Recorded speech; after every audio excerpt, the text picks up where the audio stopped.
Good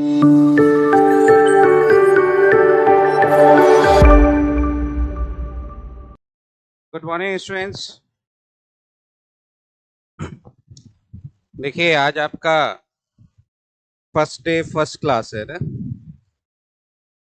so first of all, सबसे पहले I welcome you all on behalf of सृजन classes. आज आपकी आवाज नहीं आ रही है? अब आ रही है? सबसे पहले तो मैं सृजन क्लासेस की तरफ से आप सभी का स्वागत करता हूं। आज फर्स्ट डे फर्स्ट क्लास है आपकी, और एक बिल्कुल नया चेहरा आपके सामने है।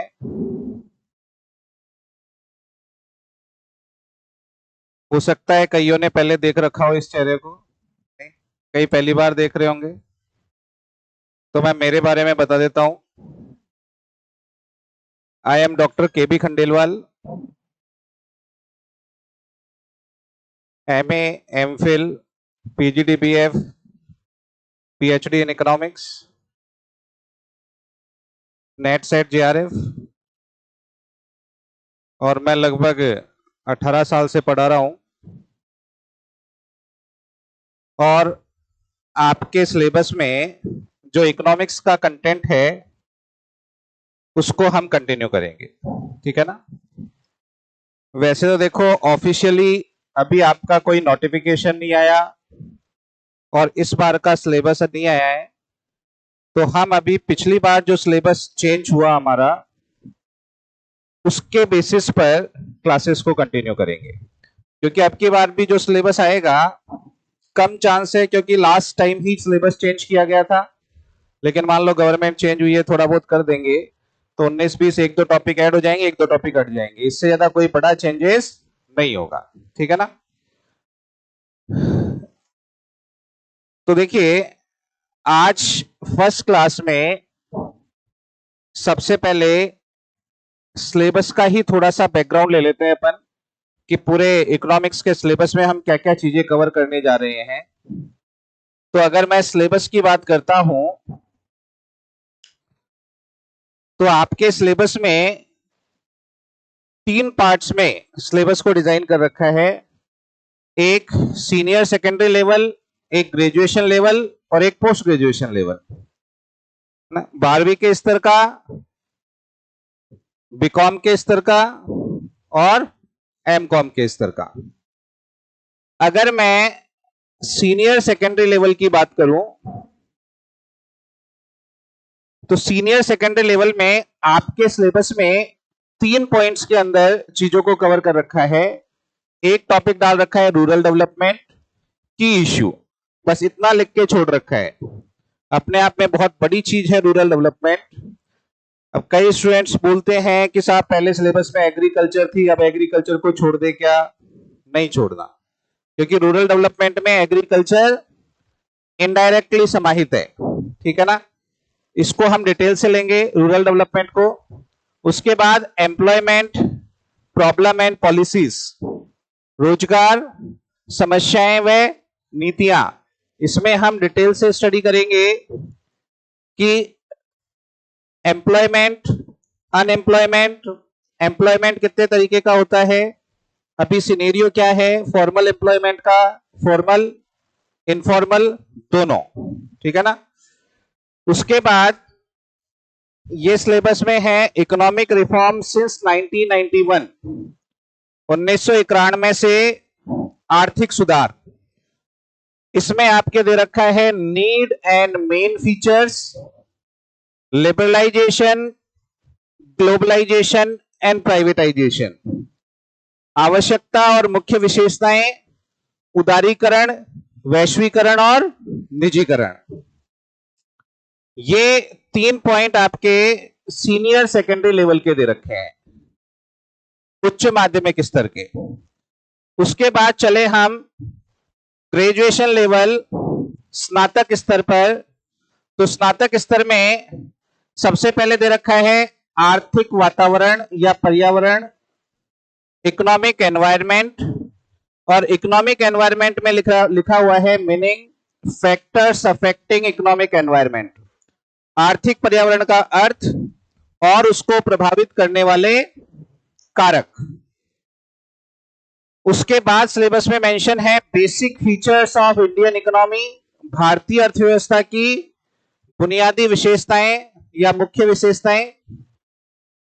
Then we go for new economic policies and its effect, नई आर्थिक नीतियां और उसके प्रभाव। अब इसमें इनडायरेक्टली सारी पॉलिसीज आ जाती है, आपकी अलग से भी मेंशन है।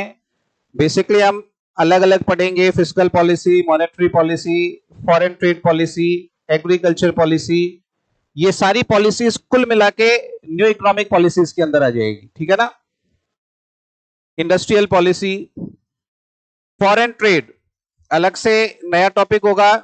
विदेशी व्यापार, भारत में विदेशी व्यापार में वॉल्यूम की बात करेंगे हम, मात्रा की, कंपोजिशन की बात करेंगे, संरचना की, डायरेक्शन की बात करेंगे, दिशा की, और एक्सपोर्ट प्रमोशंस के लिए सरकार ने क्या क्या कदम उठाए हैं उनकी चर्चा करेंगे।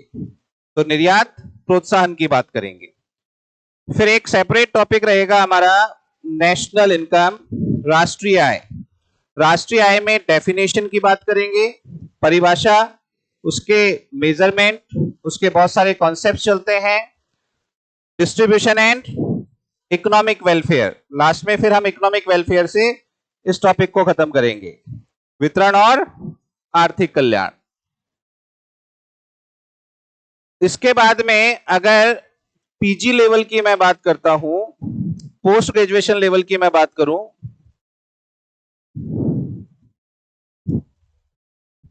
तो पीजी लेवल में थोड़े से टेक्निकल टॉपिक्स हैं, थोड़े से टाइम टेकिंग टॉपिक है, ये आपका मैक्सिमम टाइम कंज्यूम करेंगे। एक है मांग और मांग पूर्वानुमान, डिमांड एंड डिमांड फॉरकास्टिंग। दूसरा है पब्लिक फाइनेंस, लोक वित्त या सार्वजनिक वित्त, इसमें हम सेंट्रल बजट, डेफिसिट फाइनेंस और फिस्कल मैनेजमेंट एफआरबीएम एक्ट की बात करेंगे। केंद्रीय बजट, बाय डिफॉल्ट आज भी एक बजट आ रहा है पर वो केंद्रीय नहीं है, किसका आ रहा है, राजस्थान का आ रहा है, ठीक है ना। बजट घाटा मतलब घाटा वित्त और राजकोषीय प्रबंधन की बात करेंगे। प्रॉब्लम्स ऑफ इंडियन बैंकिंग, भारतीय बैंकिंग की समस्याएं क्या क्या है, इसमें हम केंद्रीय और व्यापारिक बैंकिंग प्रणाली और बैंकिंग क्षेत्र में सुधार की चर्चा करेंगे। Central and commercial banking system, banking sector reforms, इनकी चर्चा करेंगे। और लास्ट में दिया हुआ है आपके monetary policy and fiscal policy, मौद्रिक नीति और राजकोषीय नीति, ठीक है। ये मैंने आपको एक सिलेबस का आइडिया दिया जो 2022 में आपका आरपीएससी की वैकेंसी निकली थी, उसके साथ ये सिलेबस दिया हुआ था, ठीक है ना। अभी नई वैकेंसी आएगी, हो सकता है कुछ 19-20 सिलेबस में चेंज हो जाए, लेकिन मैक्सिमम कंपोनेंट हमारे यही रहने हैं और इन्हीं को बेस बनाते हुए हम सिलेबस को कंटिन्यू करेंगे, ठीक है। चलिए, अब आज आपकी बिल्कुल बेसिक क्लास है। आज हम बिल्कुल जीरो से स्टार्ट करते हैं चीजों को, क्योंकि आपके पीजी लेवल पे डिमांड फॉरकास्टिंग ऐसे टॉपिक भी दे दिए गए जो कि 2022 से पहले नहीं थे। तो इसका मतलब इकोनॉमिक्स में थोड़ा सा हमें माइक्रो इकोनॉमिक्स की तरफ मूव करते हुए चीजों को स्टडी करना होगा। तो हम सबसे पहले इकोनॉमिक्स में बात करेंगे कि इकोनॉमिक्स क्या है, यहां से ही हम हमारी क्लासेस की शुरुआत करते हैं। तो आज आपकी फर्स्ट क्लास हम शुरुआत करते हैं कि इकोनॉमिक्स क्या है, यहां से। What is economics?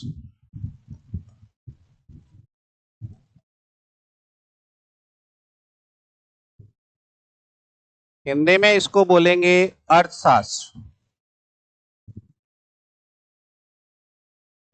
इकोनॉमिक्स क्या है और इकोनॉमिक्स कहां से स्टार्ट होती है, बताएगा कोई आपको? आप में से कोई बताएगा?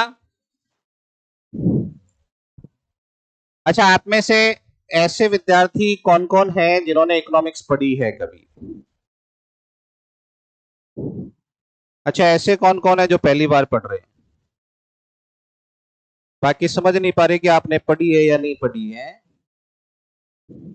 होती है कभी कभी समस्या हमारे सामने, हम खुद ही समझ नहीं पाते कि हमने पढ़ी भी है या नहीं पढ़ी है। अरे मैं पूछूंगा नहीं अभी ऐसे, एक बार वैसे बताएं कि किस किसने पढ़ी है। याद दिलाना पड़ता है आपको कि आपने पढ़ी है। चलो, वेरी गुड। मैक्सिमम ने पढ़ रखी है, मतलब it is not new to you, बिल्कुल नई चीज नहीं है। चाहे कैसा भी पढ़ा हो, कितना भी पढ़ा हो, पर सबने पढ़ा है। तो आप में से कोई बताएगा कि इकोनॉमिक्स की शुरुआत कहां से होती है, और स्टार्टिंग में इकोनॉमिक्स की डेफिनेशन या इकोनॉमिक्स के बारे में किस तरीके से चीजें डिफाइन की गई? कौन बताएगा?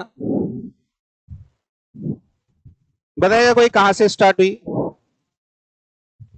हाँ, आप ही बता दो। कौन बोल रहा है ये? किसने बोला है ये इधर से? मैं तो बताऊंगा ही। बोले साहब हम तो पूरी फीस पे करने वाले हैं, उसके बावजूद भी हम ही बताएंगे। यहाँ इसलिए थोड़ी ना है कि फीस पे करने के बाद में भी हम ही बताएं, वो तो फिर हम घर बैठे बैठे ही समझ लेते अपने आप ही। ऐसा तो ऐसा सोचना है, ऐसा होना भी नहीं चाहिए। ठीक है ना?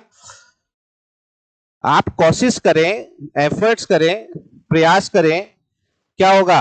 ज्यादा से ज्यादा गलती तो होगा। और गलतियां किससे होती है?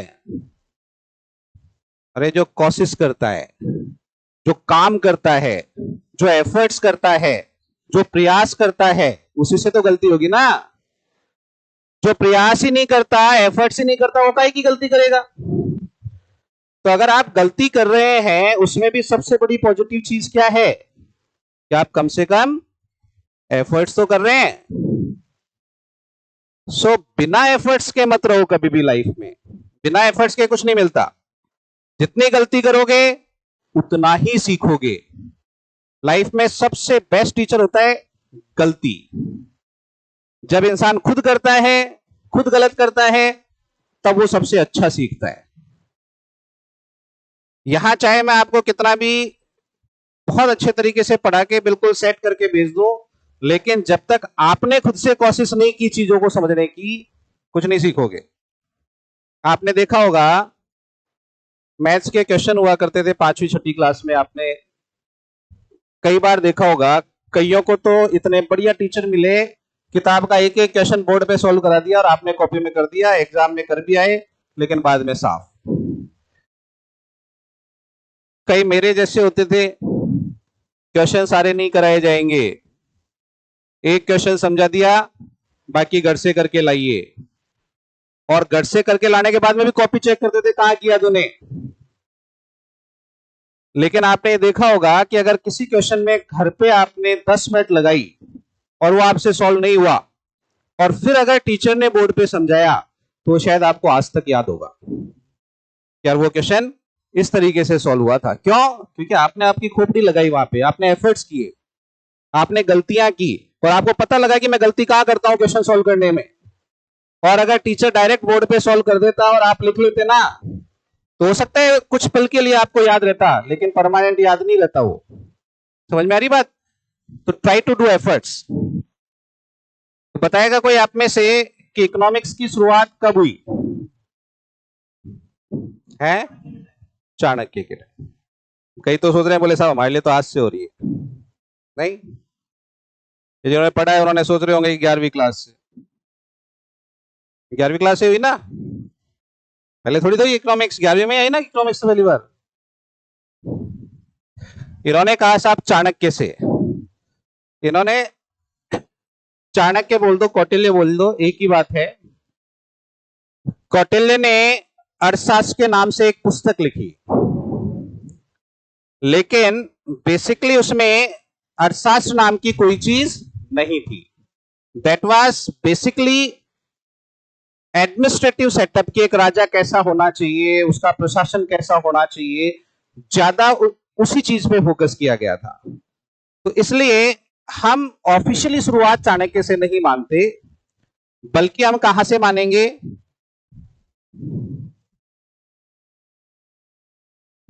1776 से, 1776। 1776 में क्या हुआ? एक बुक पब्लिश हुई।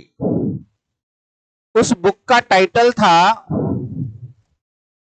N inquiry into nature and causes of wealth of nation.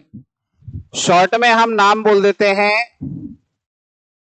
Wealth of nation.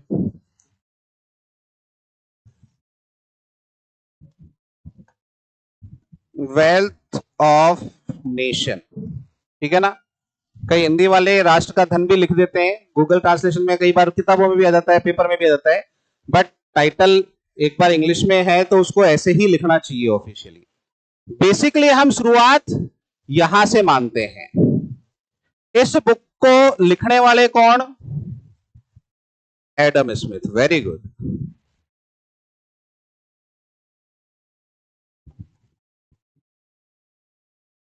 और एडम स्मिथ को हम क्या बोलते हैं? फादर ऑफ इकोनॉमिक्स, अर्थशास्त्र का जनक। Adam Smith is also known as father of economics. Adam Smith को ही अर्थशास्त्र का जनक भी कहा जाता है। ये देखो, इकोनॉमिक्स जो वर्ड जनरेट हुआ, बेसिकली ये कहां से निकला है? एक ग्रीक वर्ड है ओइकोनोमिया।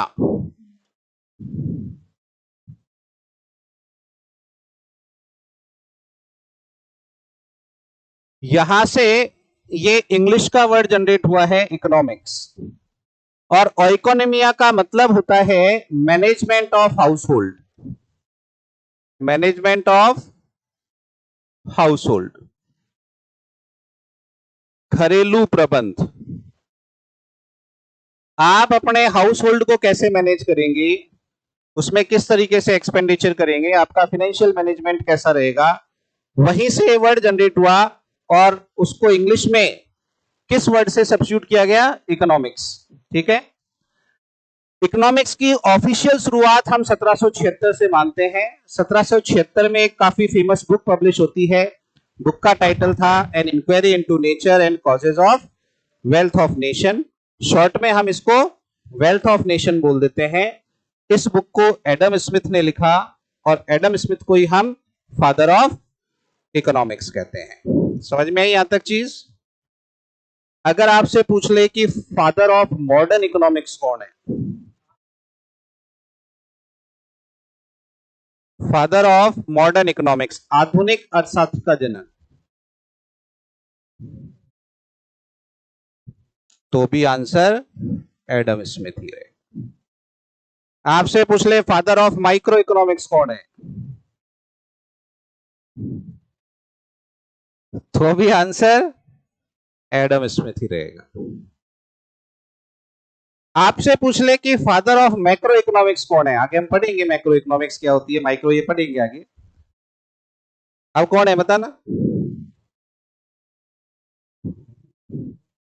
अब केन्स आ जाएगा, ठीक है ना। लेकिन आपसे पूछ ले कि आधुनिक अर्थशास्त्र का जनक या फिर अर्थशास्त्र का जनक या फिर सूक्ष्म या माइक्रो इकोनॉमिक्स का जनक, तो तीनों कौन है? एडम स्मिथ ही है। समझ में आई बात? एडम स्मिथ इकोनॉमिक्स के बारे में क्या कहता है? ये कहता है कि साहब economics is the science of wealth. अर्थशास्त्र एक धन का विज्ञान है। यानी कि एडम स्मिथ ये कहता है कि इकोनॉमिक्स में हम केवल और केवल धन की स्टडी करते हैं, हम केवल और केवल वेल्थ की स्टडी करते हैं। कहां से पैसा आता है, कहां पैसा जाता है, बस इसका अध्ययन करना ही इकोनॉमिक्स है। समझ में आई बात? ये किसने कहा? एडम स्मिथ ने। क्लियर यहां तक? वैसे तो देखिए आप लोगों को प्रिंटेड नोट्स मिल जाएंगे इसके, लेकिन अभी तो शायद मिले नहीं होंगे, आज तो आपकी फर्स्ट क्लास ही है, ठीक है ना? तो इसलिए अगर आप लिखना चाहते हैं इन सब चीजों को तो एक बार लिख लें, ठीक है? बाकी ये सारे प्रिंटेड नोट्स मिल जाएंगे आपको। जब तक नहीं मिलते हैं एक दो क्लासेस आप यहां से नोट डाउन कर सकते हैं।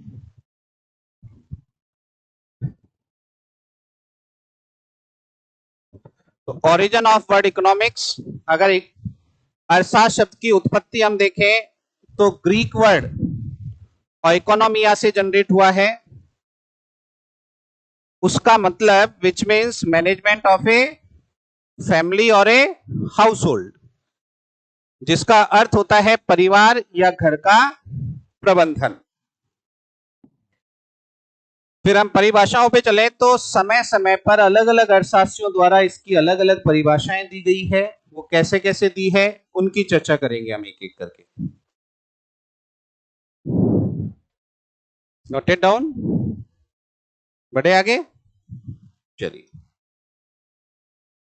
सबसे पहले वेल्थ डेफिनेशन, धन से संबंधित परिभाषा जो अभी मैंने आपको समझाई, किसने दी? Adam Smith, given by Adam Smith. इसका प्रतिपादक एडम स्मिथ है और एडम स्मिथ को हम फादर ऑफ इकोनॉमिक्स बोल दें, फादर ऑफ माइक्रो इकोनॉमिक्स बोल दें या फादर ऑफ मॉडर्न इकोनॉमिक्स बोल दें। कभी कभी ये शब्द लिख दिया जाता है और स्टूडेंट कंफ्यूज हो जाता है, ठीक है ना? इसलिए ध्यान रखना है इन तीनों में से कोई सा भी शब्द आए आपका आंसर एडम स्मिथ ही रहेगा, ठीक है ना?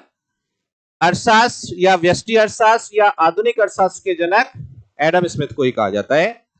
इनकी बुक का पूरा नाम है an inquiry into the nature and causes of the wealth of nation, जो पब्लिश होती है 1776। डेट इतने इंपॉर्टेंट नहीं है, ईयर याद रख लें काफी है, ठीक है ना? पुस्तक इसका अगर गूगल ट्रांसलेशन की, कभी कभी वैसे तो इसको देवनागरी लिपि में लिख देना चाहिए, लेकिन गूगल से आजकल जब इंग्लिश से हिंदी होता है तो एज इट इज छपा हुआ आ जाता है, तो इसलिए आपको पता होना चाहिए हिंदी में अगर इस तरह लिखा है, राष्ट्रों के धन की प्रकृति और कारणों में एक जांच। तो ये बुक लिखी है एडम स्मिथ ने, 1776 में पब्लिश हुई है। लेकिन हिंदी माध्यम वाले इसका इंग्लिश में भी पूरा नाम लिखिएगा, ठीक है ना? इकोनॉमिक्स क्या है? तो ये कहते हैं कि साहब इकोनॉमिक्स एक धन का विज्ञान है, साइंस ऑफ वेल्थ। बाकी इन्हीं के यार दोस्त जो उस टाइम के अर्थशास्त्री जो इनको सपोर्ट करते हैं, ये अर्थशास्त्रियों के नाम लिख रखे हैं कुछ मैंने। जेबी से साहब हैं, एनडब्ल्यू सीनियर साहब हैं, वाकर साहब हैं, जेवन से, ये इनके सपोर्टर्स हैं। इनका नाम कम चांस है, लेकिन ये आगे कहीं भी आप सुनो इन शब्दों को, जैसे आगे मैं जेबी से का नाम बोलूंगा तो आपको एक आइडिया लगना चाहिए, अच्छा यार ये जेबी से वही है जो क्लासिकल अर्थशास्त्रियों पे यकीन किया करते थे। तो थोड़ा सा इसलिए इतना इंपॉर्टेंट नहीं है, हालांकि फिर भी एक आइडिया होना चाहिए कि कभी आप कहीं किताब में लिखा हुआ ये नाम देखते हैं या कहीं भी देखते हैं तो पता होना चाहिए कि अर्थशास्त्री है, ठीक है ना?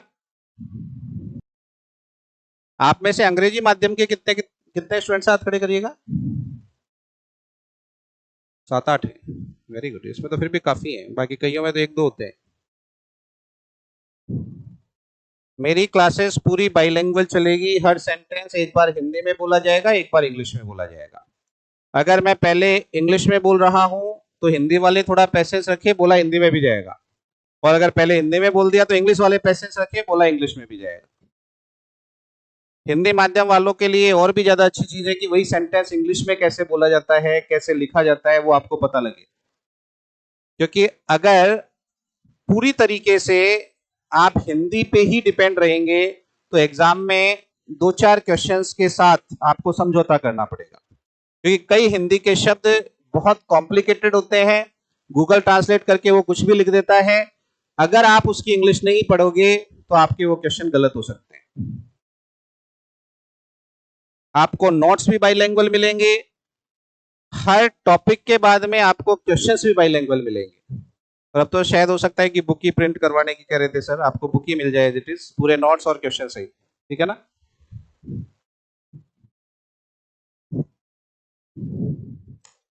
लिख लिया। चलिए अब देखिए एडम स्मिथ तो क्या कहता है,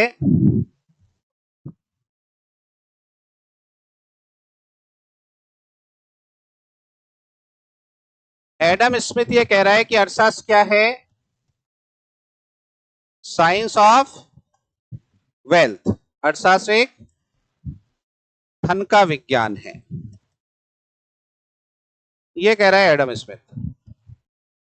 लेकिन हम जैसे जैसे आगे बढ़े, ये डेफिनेशन तो आ गई 1776 में, बात करते हैं 1890 की। 1890 में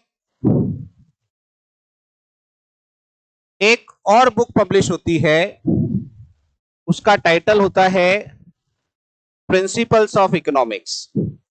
हिंदी में आप बोल सकते हैं अर्थशास्त्र के सिद्धांत।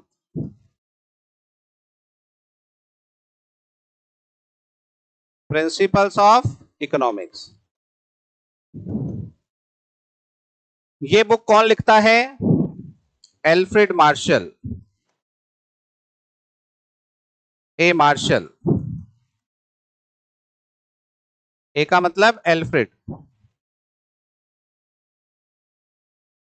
एल्फ्रेड मार्शल, ऐसे लिख देता हूं, पूरा ही लिख देता हूं उसको।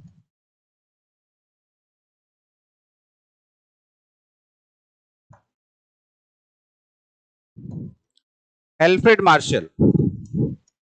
और मार्शल ने क्या कहा इकोनॉमिक्स के बारे में, economics is the science of wellbeing. अर्थशास्त्र एक कल्याण का विज्ञान है। इसने जो वर्ड यूज में लिया दैट वाज वेलबींग। वेलबींग का मतलब होता है कल्याण, वेलफेयर का मतलब भी कल्याण होता है, लेकिन हम परिभाषा मार्शल की पढ़ रहे थे तो मार्शल ने शब्द यूज किया, उसी को हमें यूज करना चाहिए, ठीक है ना। तो मार्शल कहता है कि साहब जो एडम स्मिथ ने बात बोली है ना, एक आधी अधूरी बात है, पूरी तरीके से सही नहीं है एडम स्मिथ। क्यों सही नहीं है, क्योंकि एडम स्मिथ ने तो ये कहा कि किसी भी व्यक्ति का अंतिम उद्देश्य क्या है, पैसा कमाना। पूरी आर्थिक क्रियाएं पैसे के आगे पीछे घूमती है, कैसे पैसा आएगा, कहां से पैसा आएगा, बस यही इकोनॉमिक्स है। मार्शल कहते हैं कि ऐसा नहीं है, किसी भी व्यक्ति का अंतिम उद्देश्य पैसा कमाना कभी हो ही नहीं सकता,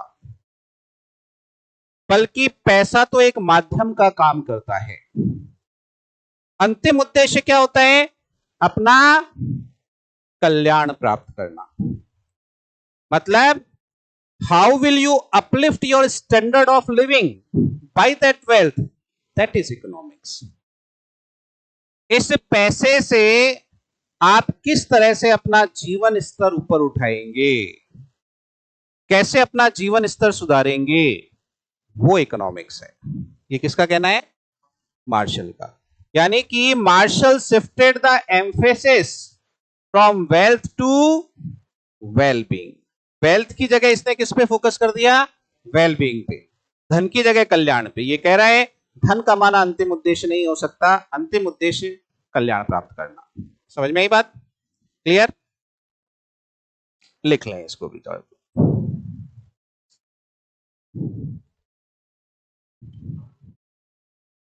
वेलफेयर डेफिनेशन किसके द्वारा दी गई, एल्फ्रेड मार्शल। पुस्तक का नाम प्रिंसिपल्स ऑफ इकोनॉमिक्स, अर्थशास्त्र के सिद्धांत, 1890 में आई। और ये क्या कहते हैं, economics is the science of wealth. अर्थशास्त्र है क्या, कल्याण का विज्ञान। आप चाहें तो ये अदर इकोनॉमिक्स के नाम अवॉइड कर सकते हैं आपके लेवल पे, ये आप लोगों के लिए इतने इंपॉर्टेंट नहीं, ठीक है ना। तो फर्स्ट ग्रेड के हिसाब से these are not much important. और आपके सिलेबस में ये मेंशन भी नहीं है कि अर्थशास्त्र की परिभाषा और अर्थशास्त्र क्या होता है। ये हम केवल एक इंट्रोडक्टरी के हिसाब से पढ़ रहे हैं, समझ में ही बात। आपके सिलेबस में डिमांड से मेंशन है, लेकिन डिमांड शुरू करने से पहले एक बेसिक फंडामेंटल इकोनॉमिक्स का मैं कुछ बताना चाहता हूं 2-3 क्लासेस में, इसलिए हम पढ़ रहे हैं। तो दैट्स वाई आप पेन ना लें अगर ये याद भी नहीं रहते हैं आपको तो, ठीक है ना। ये हायर क्लासेस के हिसाब से ज्यादा ठीक है।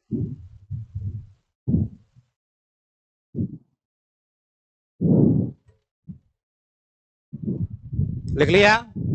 चलिए अब इसके आगे बढ़ते हैं हम। बात करते हैं 1931 और 1932। कई जगह आपको 1931 लिखा हुआ मिल सकता है, कई जगह 1932 लिखा हुआ मिल सकता है। दोनों सही है। दोनों कैसे सही है? क्योंकि 31 में आर्टिकल आया था, 32 में पुस्तक आ गई। तो कई लोग आर्टिकल का रेफरेंस दे देते हैं, कई लोग बुक का रेफरेंस दे देते हैं। तो 31 आए 32 आए, बोथ आर राइट। दोनों एक साथ नहीं आ सकते, ठीक है ना। 1932 में एक बुक पब्लिश होती है और उस बुक का टाइटल होता है an essay on nature and significance for economic science. उस बुक के राइटर हैं लियोनल रॉबिन्स। कौन है? Lionel Robins.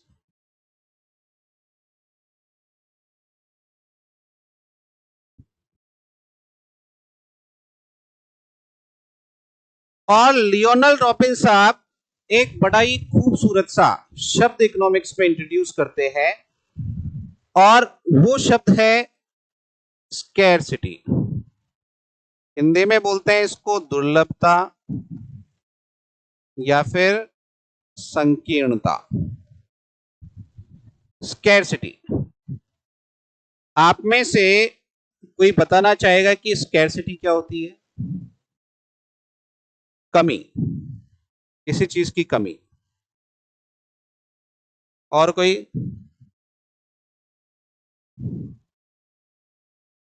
देखो इन्होंने एक शब्द बोला कमी। कमी मतलब लैक ऑफ समथिंग या शॉर्टेज ऑफ समथिंग, ठीक है ना। इंग्लिश में बोल सकते हैं लैक ऑफ समथिंग या शॉर्टेज ऑफ समथिंग। एक शब्द और होता है दैट इज सीमितता, लिमिटेशन।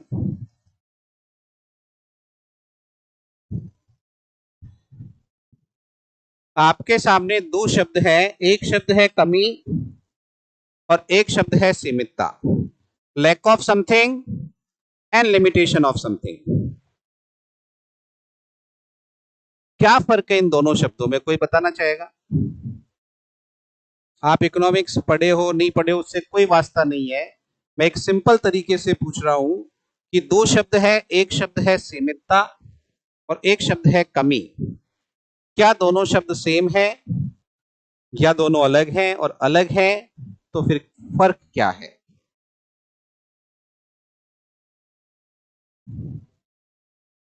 कोई बताना चाहेगा जो कह रहा हो कि अलग है और अंतर ये है? कमी का मतलब है ही नहीं ऐसा? है ही नहीं तो फिर नहीं है बोलेंगे ना, कम थोड़ी बोलेंगे उसको। भाई कमी में भी चीज तो होगी ना आपके पास, तभी तो बोलेंगे ना ये कम है या ज्यादा है। ये तो नहीं बेटा। और कोई?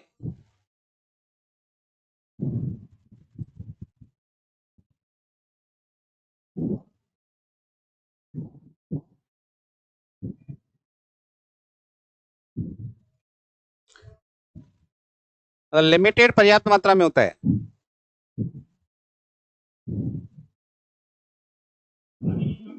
एक मिनट। लिमिटेशन का मेजरमेंट है, कमी का नहीं है। लिमिटेशन का क्या मेजरमेंट है?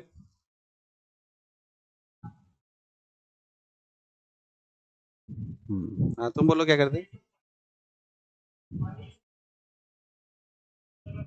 क्या अलग हुआ, यही तो पूछना चाह रहे हैं हम। भाई दो स्टेटमेंट आपने बोले, आप बोल रहे हो एक पानी की कमी है, एक बोल रहे हो पानी की सीमितता है। तो स्टेटमेंट का डिफरेंस क्या है, यही तो जानना चाह रहे हैं। ठीक है।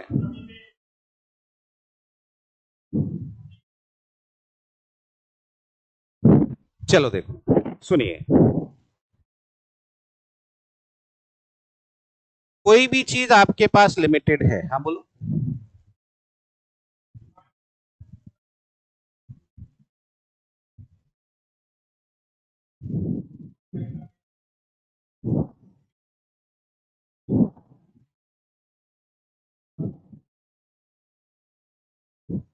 चलिए सुनिए आप देखो, लिमिटेशन शब्द का मतलब ये होता है कि यू कैन नॉट इंक्रीज, जितना भी है उतना आप उसको बढ़ा नहीं सकते, तो वो क्या हो गया, लिमिटेड।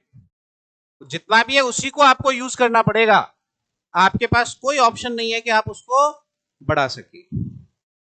लैक ऑफ समथिंग, कमी। कमी एक नेगेटिव अप्रोच वाला वर्ड है। लिमिटेशन अपने आप में एक पॉजिटिव अप्रोच है। लिमिटेशन मतलब जितना भी है उतना, बस हम उसको बढ़ा नहीं सकते। लेकिन आप बोल रहे हो कोई चीज आपके पास कम है, इसका मतलब आप नेगेटिवली सोच रहे हो, इसका मतलब आप तुलना करके बात कर रहे हो, इसका मतलब किसी और के पास उससे ज्यादा है। समझ में? तभी तो बोला आपने कि आपके पास कम है। कमी शब्द कभी भी अकेला यूज नहीं होता। आप बोल रहे हैं कोई भी चीज कम है, तो इनडायरेक्टली आप किसी ना किसी दूसरी चीज से उसकी तुलना करके बात कर रहे हैं। होता है ना ऐसा? जैसे हम बोलते हैं ना कि यार वो तो कम सुंदर है, बोलते हैं ना ऐसे। कम सुंदर है कैसे बोल दिया आपने? कि दिमाग में ऐश्वर्या राय बैठी हुई है, तो आपने डायरेक्ट कंपेयर किया ना, तभी तो बोला कि कम सुंदर है, वरना कम सुंदर हैज नो मीनिंग। समझ में आ रही बात? अब अगर मैं एक प्रैक्टिकल एग्जांपल देके बात करूं, मान लो आप सभी अभी फर्स्ट ग्रेड की प्रिपरेशन कर रहे हो और सब कुछ सही सलामत रहा, इस साल वैकेंसी आएगी, एग्जाम हो जाएगा, रिजल्ट हो जाएगा, क्योंकि काफी टाइम बचा है अभी तो इस साल में। तो इस साल के लास्ट तक या अगले साल मान लो 2025 के अंदर आपकी जॉब लग जाएगी, और जॉब लगने के साथ सरकार ने अनाउंस कर दिया कि आप लोगों को 5 साल तक केवल 20,000 रुपए महीना मिलेगा। सरकार है, सरकार कुछ भी कर सकती है, सरकारी तो आपको नौकरी दे रही है, कर दे तो कर दे। तो बताओ भाई, 20,000 रुपए क्या कम है? अरे कम है या नहीं है? कम है, कम है। नहीं है साहब, अभी तो पॉकेट मनी के कुछ नहीं है हमारे को, तो 20 ही मिल जाए तो ठीक है। नहीं है? हाँ, नहीं, बेरोजगार के लिए क्या कम रहेगा? मतलब ये तुलना किससे कर रहे हैं? अभी की स्थिति से।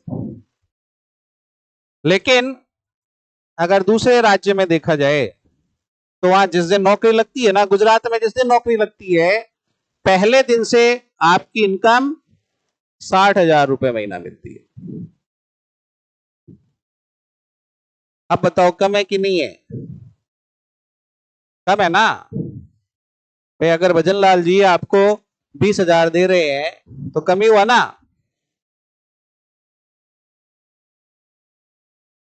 अच्छा चलो, ये कम है, मैं इसको थोड़ा सा बढ़ा देता हूं,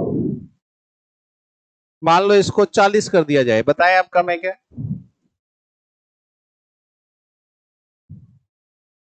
अरे कितने बोल रहे हैं कि कम है, या कितने बोल रहे हैं कि नहीं है? कम है। तुम कितना सोच के बैठे हो? कितना करें कि कम नहीं हो, बताओ। अच्छा चलो, गुजरात से भी आगे चलते हैं। 1 लाख कर दिया जाए आपकी सैलरी को, अब बताओ क्या कम है? नहीं है ना, बट इट इज लिमिटेड। कम नहीं है, लेकिन ये लिमिटेड है। लिमिटेड का मतलब अगर 1 लाख मिलनी है ना, तो 1 लाख ही मिलेगी, उससे 1 रुपया भी ऊपर नहीं मिलेगा। समझ में आ रही बात? डिफरेंस समझ में आया? अगर ये 20,000 होती तो लिमिटेड तो है, साथ के साथ कम भी है। समझ में आ रही क्या बात?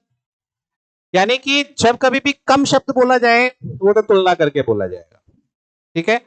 लिमिटेशन अपने आप में एक एब्सोल्यूट शब्द है, जितना भी है उतना। क्लियर?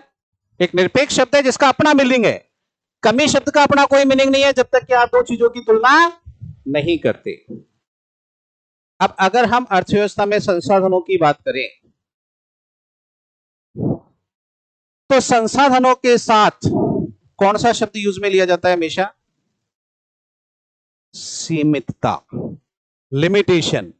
हम इकोनॉमिक्स में कभी नहीं बोलते कि हमारे पास संसाधन कम है, कभी नहीं बोला जाता है। हम क्या बोलते हैं कि हमारे पास संसाधन सीमित है। सीमित का मतलब जितने भी है उतने हैं। नेचर ने जो दे दिया ना संसाधन, वो दे दिया, हम उसको इंक्रीज नहीं कर सकते। हाँ, डिस्कवर कर सकते हो, वो अलग चीज है कि भाई नेचर ने दे रखा है, अभी तक हम पहुंचे नहीं वहां तक, मिला ही नहीं अभी तक हमें, तो वो इंक्रीज करना नहीं हुआ, वो तो डिस्कवर करना हो गया। भाई नेचर ने जो दे रखा है उतना है आपके पास। तो संसाधनों के साथ हमेशा और हमेशा कौन सा शब्द यूज लिया जाएगा? लिमिटेशन, सीमित। तो स्कैरसिटी का मतलब क्या होता है? लिमिटेशन ऑफ समथिंग, न कि लैक ऑफ समथिंग। ठीक, समझ में आई बात? हालांकि डिक्शनरी को आप देखेंगे तो डिक्शनरी में स्कैरसिटी का मतलब कमी नजर आएगा, लेकिन वो तो क्या जनरल मीनिंग दिखते हैं डिक्शनरी के अंदर। समझ में आई बात? इकोनॉमिक्स में अपना स्पेसिफिक मीनिंग है इस वर्ड का, और इसका मतलब है सीमितता। सीमितता का मतलब हम उसको बढ़ा नहीं सकते। समझ में आई क्या बात?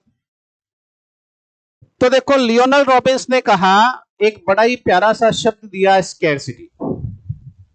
स्कैरसिटी का मतलब लिमिटेशन। चलो एक एग्जांपल पे चलते हैं पहले, वापस इसी पे, फिर रॉबिन्स समझ में आएगा कि ये क्या कहना चाह रहा है। मान लो मैंने आप लोगों की सैलरी 1,00,000 रुपए कर दी।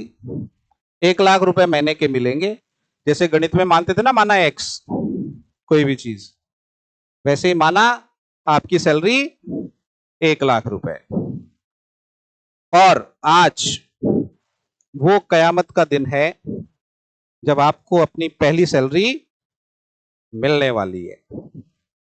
एक पल के लिए मान के चलो कि आपको 1,00,000 रुपए आज सैलरी मिल गई। मेरा क्वेश्चन ये है कि आप उस 1,00,000 रुपए का क्या करेंगे? टाइम दे रहा हूं आपको 2 मिनट का, पैसे दे रहा हूं 1,00,000 रुपए। पैसे का मामला है, हिसाब किताब सही लिखना, you can use copy and pen, और सब 1,00,000 रुपए का हिसाब बनाएं कि आप क्या करेंगे। Your time starts now.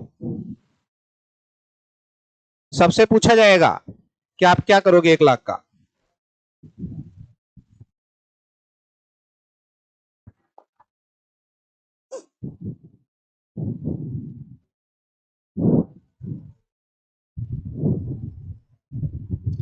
कितने लोग हैं जिनका टॉप फ्लोर काम ही नहीं कर रहा?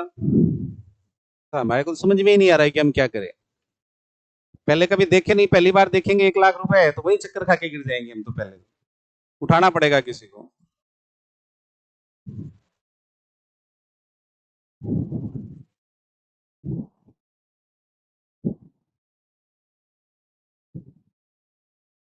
कितने लोग हैं जिन्होंने कर दिए खर्च? अच्छा बताओ, तुम बताओ क्या क्या करोगे 1,00,000 का?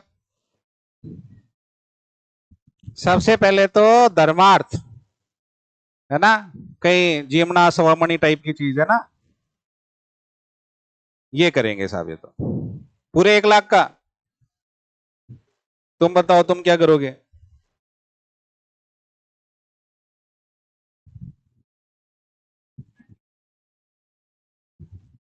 अच्छा, सबसे पहले मेडिक्लेम लेंगे 20,000 का, ठीक है, और फिर लाइफ लेंगे, ठीक है। ये पूरा फाइनेंशियल मैनेजमेंट किया है इन्होंने। हाँ, और 10 एफडी करा देंगे। शानदार तरीके से पोर्टफोलियो बनाया है इन्होंने। और इधर से आप क्या करेंगे? 20,000 खर्च करेंगे और बाकी 80,000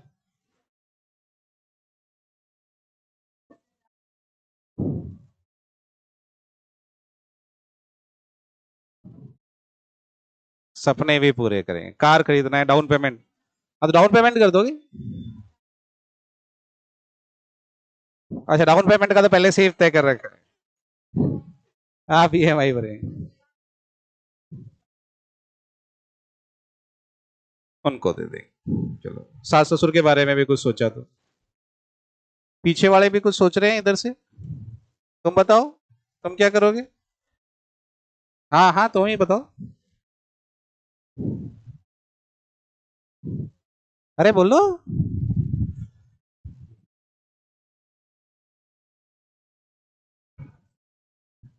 पूरे घर वालों को शॉपिंग करवाएंगे, ये पूरे घर वालों को शॉपिंग करवाएंगे साहब। और इधर से तुम बताओ, क्या करोगे 1 लाख का?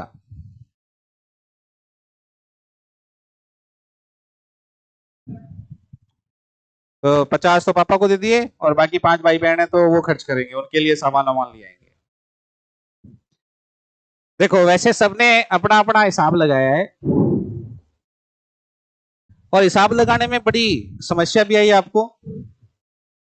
आप सब क्या करेंगे, एक्चुअल में आएंगे, अभी हिसाब लगाना अलग है, फिर हिसाब लगा के बाद में 2 मिनट सोचेंगे कि यार कोई ऊपर नीचे मैनिपुलेट किया जा सकता है क्या इसको, क्योंकि जब आप अपनी खोपड़ी को यूज करने लगेंगे तो मैनिपुलेशन भी चलेगा कि नहीं, थोड़ा पोर्टफोलियो चेंज कर लेते हैं। तो मैं बताता हूं आपको आप क्या करेंगे।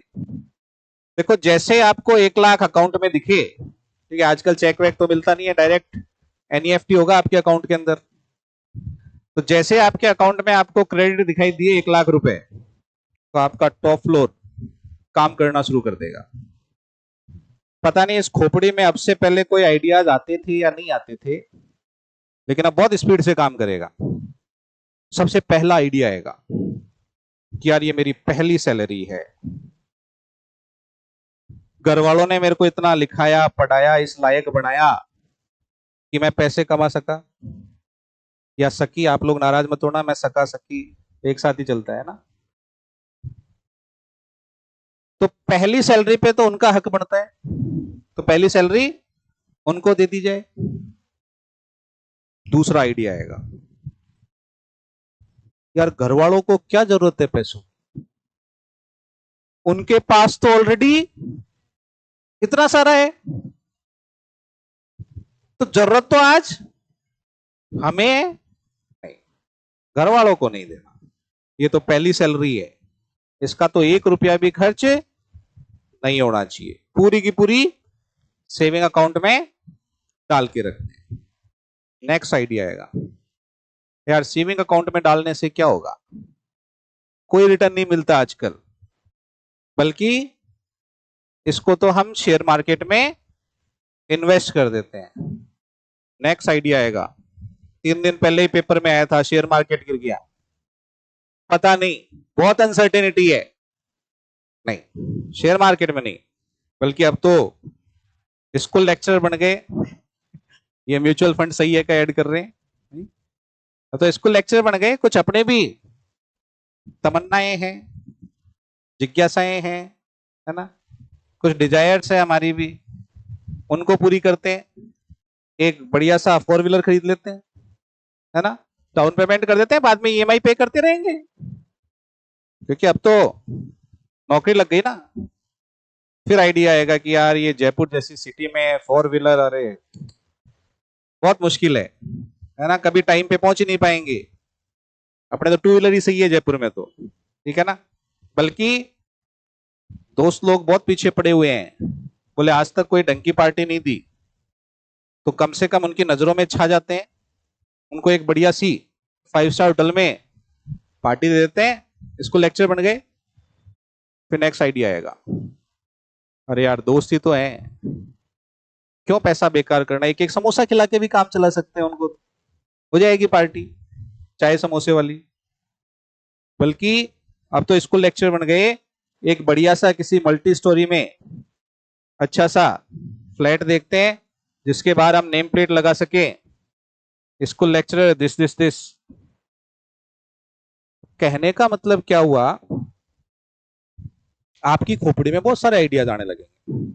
कईयों के आएंगे, अब बोले साहब स्कूल लेक्चर बन गए, मेहनत की बहुत, तो अब 1 से 2 भी होंगे, कई तो 2 होने के बाद इसको लेक्चर बन रहे हैं, है ना। मतलब शादी करेंगे उसमें भी पैसा तो खर्च हो गई, उसके लिए संभाल के रख लेते हैं।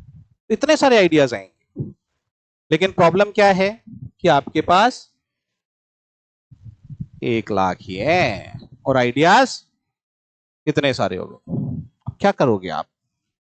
What you have to do, क्या करना पड़ेगा आपको आखिर? You have to choose, you have to select, you have to make the decision. आपको चुनाव करना पड़ेगा, आपको चयन करना पड़ेगा, सिलेक्शन करना पड़ेगा। बस इसी के बारे में रॉबिन्स कहते हैं। रॉबिन्स क्या कहते हैं? That economics is the science of choice making. अर्थशास्त्र क्या है? अर्थशास्त्र एक चुनाव का विज्ञान है।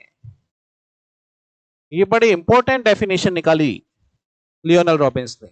इनका कहना है that economics is the science of choice making. अर्थशास्त्र एक चुनाव का विज्ञान है, आप कैसे चीजों को चूज करेंगे, दैट इज इकोनॉमिक्स। अगर एक कंज्यूमर की बात करें तो वो कंज्यूमर अपने लिमिटेड रिसोर्सेज लिमिटेड क्या हो गए? 1 लाख लिमिटेड हो गए ना। अपने लिमिटेड रिसोर्सेज को डिफरेंट कमोडिटीज पर इस तरह से खर्च करेगा कि उसका सेटिस्फेक्शन मैक्सिमम हो। एक बिजनेस फर्म की बात करें तो उसके पास भी रिसोर्सेज लिमिटेड है कि भाई इतने खर्च करने हैं मेरे को, लाख, 10 लाख, 50 लाख, जितने भी करने, चाहे 50 लाख होंगे तो वो भी लिमिटेड है, और 5 करोड़ होंगे वो भी लिमिटेड है, ठीक है ना। तो वो भी ये प्लान करती है कि इन पैसे को इस तरीके से मैं खर्च करूं अपने बिजनेस में कि मेरे को प्रॉफिट है मैक्सिमम मिले। और पूरी सोसाइटी की बात करें तो संसाधनों को इस तरीके से आवंटित किया जाए कि पूरे सोसाइटी का वेलफेयर मैक्सिमम हो, दैट इज इकोनॉमिक्स।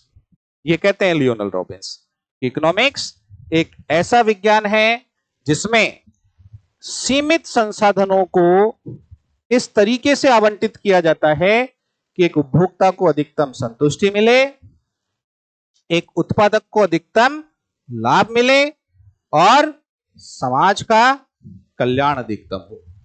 समझ में आई बात? That is economics. आज हम इतना ही करते हैं। अभी 2-3 क्लासेस आपकी ये बेसिक फंडामेंटल से रिलेटेड रहेगी, उसके बाद में फिर हम डिमांड से क्लासेस को स्टार्ट करेंगे, ठीक है। चलिए, दैट्स ऑल फॉर टुडे, कल मिलते हैं।